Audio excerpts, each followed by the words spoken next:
De pronto picos, picos, picos, picos, dice, y no tiene problema en repetir picos, picos, picos, picos, picos, ¿no? O cimas puntiagudas, afiladas, pero que no son cimas, un infinito de Himalayas, una máquina de Himalayar. Es decir, él va bailando en función de lo que de este infinito expansivo, y el lenguaje de él va entrando en esa misma infinitización, digamos, ¿no? Es decir, su mismo lenguaje genera esa proliferación. Y de pronto se pone, boom, y de pronto dice, de pronto el blanco. Un blanco tal, y él no tiene ningún problema en explorar ese blanco, ¿no? Una cosa tan, ¿no?, supuestamente tan homogénea como un blanco, y él encuentra ¿viste? El matiz a ese blanco a la hora de blanco de tal cosa, blanco, blanco así, blanco sobre blanco del blanco. Y llega un punto que ya después de haber leído esa página uno no podría escribir la palabra blanco en un texto, ¿no? Como en la lengua china, que hay no sé cuántos ideogramas para la palabra nieve, ¿no? Tantas variedades de nieve, ¿no? Y después en la pintura, digamos, en la pintura de Turner, ¿no?, están los blancos que vos mirás en las reproducciones al lado del cuadro y no se pueden reproducir, aparecen como cremas, como amarillos, son matices del blanco dentro del blanco, gigantescos en óleo, pero en la escritura no había sucedido, o sea, me parece. Tal cual, sí, hay como una... Sí, ¿no? Habría como una especie de revolución en la pintura y en la música que se dio, y que en el lenguaje es como más difícil, porque tiene un lastre por ahí que la pintura y la música no tienen, me parece, que no es la revolución de la abstracción, digamos, o de la abstracción paranormal, como diría Benito Lar en ese curso que supuestamente había planeado para la Loge en el 2002, que se llamaba Abstracción Paranormal. Que me encanta esa idea de lo paranormal, pero como la paralogía, ¿no? Como lo paranormativo, en ese sentido. No solamente en términos sobrenaturales, sino en términos paralógicos, ¿no? Y esa revolución como de la abstracción, ¿no?, es mucho más difícil generarla en la literatura que en la pintura y en la música. Es como si la pintura y la música tuvieran menos historia como intelectual, ¿no? Pero uno podría decir que, volviendo a lo que decíamos antes, que por ejemplo la imagen, la pintura, por el simple hecho de apelar al ojo, sí, tendría también esa carga, porque está atada a ese sentido, ¿no?, al sentido de lo visual. Sí. Y por ejemplo, no sé, la abstracción apeló a otro sentido, ¿no? Apeló a una cuestión más táctil, a una cuestión de pintar con el cuadro enfrente, por ejemplo, sí, y para evitar esa visión a distancia que lo objetivara y que necesitara como una especie de anclaje. Me refiero a una mística como más inherente a la pintura, ¿no? Como a una especie de meditación sobre ese blanco, ¿no? Si querés, no mística, pero casi zen, sí, ¿no? En el sentido de un vaciamiento, de un quedarse ahí y ver qué matiz aparece, que es un trabajo sobre la percepción. De nuevo, digo, si la pintura no es un trabajo sobre la percepción visual, ¿qué es? ¿No? Claro. Si la música no es un trabajo sobre la percepción auditiva, ¿qué es? Claro. Y en cierto punto el problema del lenguaje es que tiene como toda una serie de dimensiones perceptivas, ¿no? Como que están todas funcionando, y también mental. Entonces hay como ir separando, porque uno dice, hago solamente una poesía fonética porque me parece que quiero explotar el aspecto sonoro del lenguaje, o hago una poesía visual, o al estilo caligramático, o la distribución en el papel porque quiero trabajar el sentido de la vista, y en realidad, digo, habría que encontrar un sentido propiamente del lenguaje ahí, que incluso está relacionado con todo esto, pero es más trans en ese sentido, ¿no? Es como más transversal. Sería otro sentido, una especie de atención, como vos insistís mucho en la palabra atención, y me gusta eso, porque sería como otro tipo de sentido, ¿no? Como un sexto sentido del lenguaje, ¿no?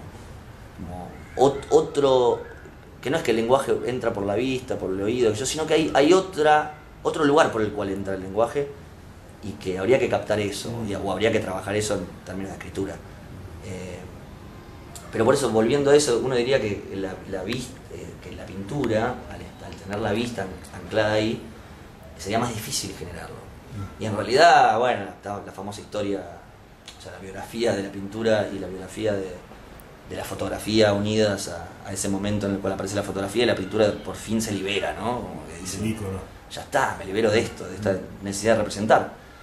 De contramanual, ¿no? De escritura. ¿En qué momentos el poeta, viste, agarra y dice cómo resuelve un texto? ¿No? Sí. Está escribiendo y de pronto encuentra un lugar que vos decís, ¿no? Registra algo que o es confirmatorio, o es sensiblero, o es... ¿Y cuáles son todas las operaciones que uno empieza a hacer para ir dejando salir o incandescer ese afecto como que no te pertenece, ¿no? Sí. Un afecto que de pronto lo ves como desconocido, pero al mismo tiempo es un afecto porque te está arrastrando a algún lado o te está produciendo algo, pero te está produciendo algo que no terminás de reconocer, como ese lugar, ¿no? No reconocimiento de algo.